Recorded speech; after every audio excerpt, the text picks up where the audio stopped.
નમસ્કાર મિત્રો, આજની વાતમાં આપનું સ્વાગત છે ને આજે વાત કરીશું ફક્ત ગુજરાત નહીં પરંતુ વિશ્વ માટે સૌથી મોટા રાહતના સમાચાર જે આવ્યા અમેરિકા અને ઈરાન દ્વારા સીઝફાયરની જાહેરાત કરવામાં આવી અને વચગાળાનો સીઝફાયર છે 15 દિવસનો બે અઠવાડિયા માટે સીઝફાયરની જાહેરાત કરવામાં આવી છે.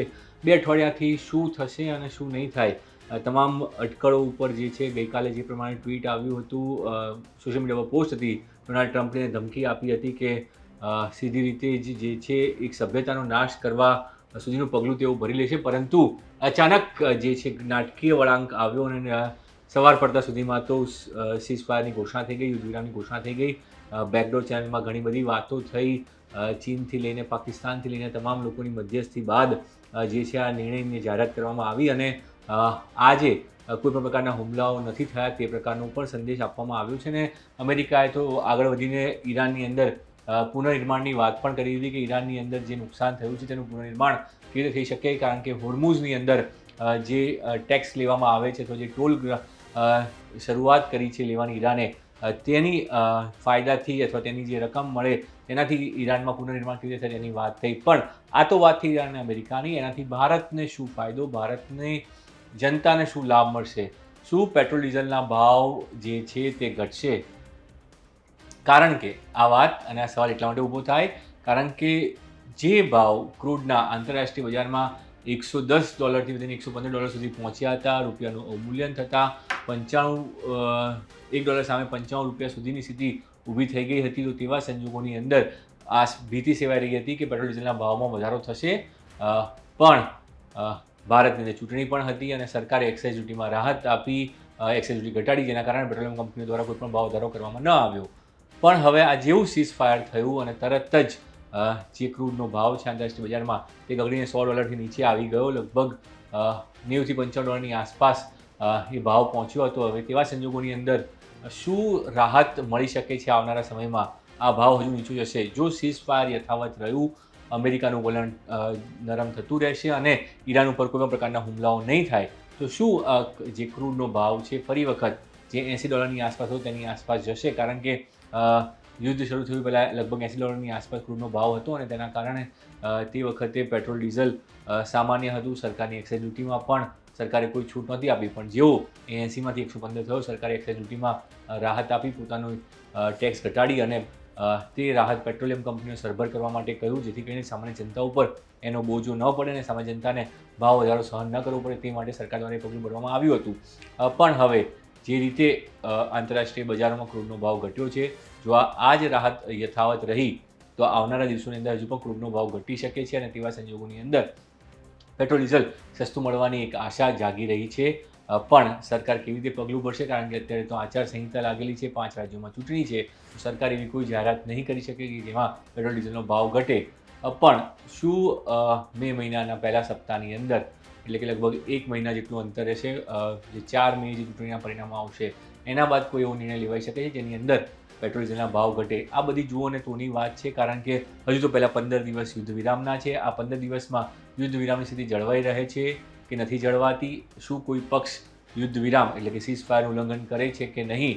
અને સાથે જ મહત્ત્વની વાત એ છે કે આ સપ્તાહના અંતમાં જ એક દ્વિપક્ષીય વાતચીત જે છે થવાની વાતો થઈ રહી છે કે અમેરિકા અને ઈરાનના પ્રતિનિધિઓ વચ્ચે ટેબલ ઉપર બેસી અને આ યુદ્ધનો અંત લાવવાની એક મીડિયેટરની ભૂમિકામાં પાકિસ્તાનને રાખવામાં આવ્યું છે અને પાર્ટનરવાદી ચીન એને હેન્ડલ કરી રહ્યું હોય તે પ્રકારની સ્થિતિ પણ દેખાઈ રહી છે. અને ખુદ રાષ્ટ્રપતિ ટ્રમ્પે પણ એ વાત કરી કે ચીને પણ દખલગીરી કરી હતી અને ત્યારબાદ આ સીઝફાયરની જાહેરાત કરવામાં આવી. ભારત માટે શું બદલાશે? શું જે સૌથી મોટી રાહતની વાત એ છે કે જે રીતે યુદ્ધ શરૂ થયું એના એક જ સપ્તાહની અંદર એલપીજી ગેસને લઈને જે તકલીફો ઊભી થઈ હતી તે સ્ટ્રીમલાઇન થશે, કારણ કે હવે સ્ટ્રેટ ઓફ હોર્મુઝ 15 દિવસ માટે તો ખુલી ગયું છે, એટલે ત્યાં જેટલા પણ જહાજો છે તમામ જહાજો વિના અવરોધે બહાર આવી જશે અને તેના કારણે સીધી રીતે જે ગેસની જે તકલીફો હતી, જે સમસ્યાઓ હતી, એ સમસ્યાનો અંત હાલની સ્થિતિમાં આવે તેવું દેખાઈ રહ્યું છે.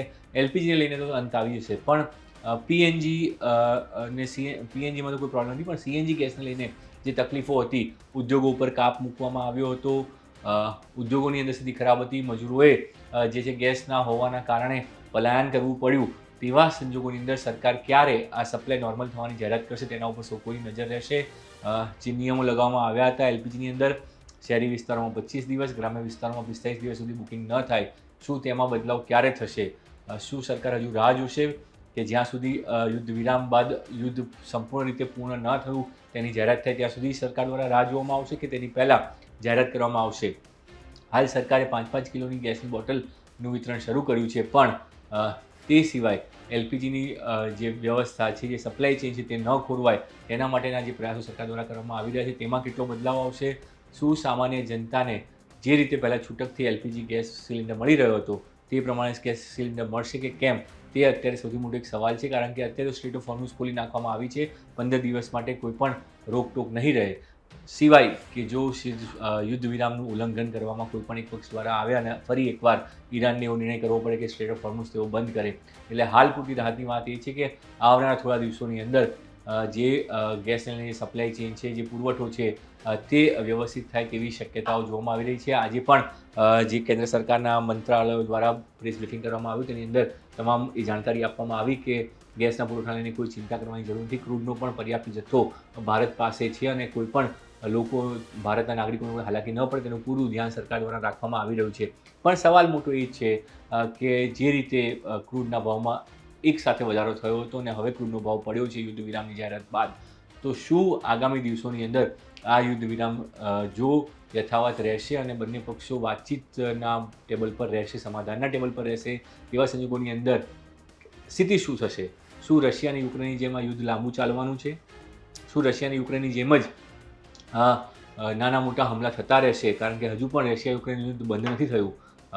આમ ત્યાં જનજીવન સામાન્ય થઈ ચૂક્યું છે, પણ યુદ્ધને બંને પક્ષોએ હજુ સુધી યુદ્ધ બંધ કર્યાની કોઈ સત્તાવાર જાહેરાત નથી કરી. તો શું ઈરાન અને ઇઝરાયલ અને અમેરિકાનું જે યુદ્ધ છે તે પણ રશિયા યુક્રેનની જેમ લાંબા ગાળાના યુદ્ધમાં બદલાવા જઈ રહ્યું છે? કારણ કે જો એ લાંબા ગાળાના યુદ્ધમાં બદલાશે તો હજુ પણ જે ભારતના ઉદ્યોગો છે તેના ઉપર જે અસર થઈ હતી તેમાં કોઈ બદલાવ આવી સ્થિતિ નથી દેખાતી. પછી તે ડાયમંડની વાત હોય, ટેક્સટાઇલની વાત હોય કે કેમિકલ ઇન્ડસ્ટ્રીની વાત હોય, તમામ જગ્યાએ તકલીફો ઊભી થવાની છે. મોરબીની સિરામિક ઇન્ડસ્ટ્રીને પણ તેની અસર થઈ છે અને ત્યાં મોટાભાગના એકમો બંધ કરવામાં આવ્યા છે કારણ કે ગેસનો સપ્લાય નથી. ગેસનો સપ્લાય પૂર્વવત થવામાં કેટલો સમય લાગશે તેનો જવાબ હાલ સરકાર પાસે પણ નથી, કારણ કે હજુ તો સીઝ ફાયર થયા અને 24 કલાક પણ નથી થયા. ગણતરીના સમયની અંદર સરકાર એ તમામ જે ગેસ સપ્લાય છે તેની ચેઇન વ્યવસ્થિત કરે અને પુરવઠો નિયમિત થાય, ત્યારબાદ એ સ્થિતિ સાફ થશે કે જે ઉદ્યોગો છે ઉદ્યોગો કેવી રીતે ફરી ધમધમશે, ક્યાં સુધીમાં ધમધમશે અને ક્યારથી જે પહેલાં જેવી યુદ્ધ પહેલાં જે સ્થિતિ હતી 28 ફેબ્રુઆરી પહેલાં જે સ્થિતિ હતી એવી સ્થિતિ ક્યારથી આવશે તેના ઉપર સૌ કોઈ નજર છે. પણ હાલની સ્થિતિમાં 1 મહિના સુધી તો પેટ્રોલ ડીઝલના ભાવમાં કોઈ પણ ઘટાડો થાય તેવી શક્યતાઓ દેખાવા નથી આવી, કારણ કે 4 મે ચૂંટણીના પરિણામ આવશે ત્યાં સુધી સરકાર આ પ્રકારની કોઈ જાહેરાત નહીં કરી શકે. તો શું આ યુદ્ધ વિરામથી યુદ્ધનો અંત આવે દિશામાં બંને દેશો આગળ જઈ રહ્યા છે કે કેમ, તે એક મોટો સવાલ છે. જો બંને દેશો યુદ્ધ વિરામથી આગળ જઈ અને યુદ્ધ પૂરું કરવાનો નિર્ણય કરે છે તો ત્યારબાદ જે સ્થિતિ હતી એ સામાન્ય રીતે નોર્મલ થઈ શકે છે. આજે શેરબજારમાં પણ જે રીતે એની અસર જોવા મળી, માર્કેટ અપ થયું અને ક્રૂડના ભાવમાં ઘટાડો થવાની સાથે સાથે સોના ચાંદીના ભાવમાં વધારો પણ થયો. એટલે સામાન્ય જે છે પહેલી એક ઝલક જોવા મળી છે યુદ્ધ વિરામની, જે પોઝિટિવ અસર અત્યાર સુધીમાં જોવા મળી તે આ જોવા મળી. અને હવે આગામી દિવસોમાં એની કેટલી અસર થાય છે, સામાન્ય જનતાને આ યુદ્ધ વિરામનો લાભ ક્યારે મળશે અને જે પ્રકારની મુશ્કેલીઓ આ 15 થી 20 દિવસોની અંદર અથવા તો કહી શકાય કે માર્ચ મહિનામાં આખું વેઠવાની વારી આવી, તે સ્થિતિમાંથી સામાન્ય જનતાને ક્યારે મુશ્કેલી દૂર થશે તે જોવાનું રહેશે. આજની વાતમાં આજે તો બસ આટલું જ. વધુ સમાચાર જોતા રહો ગુજરાત તક.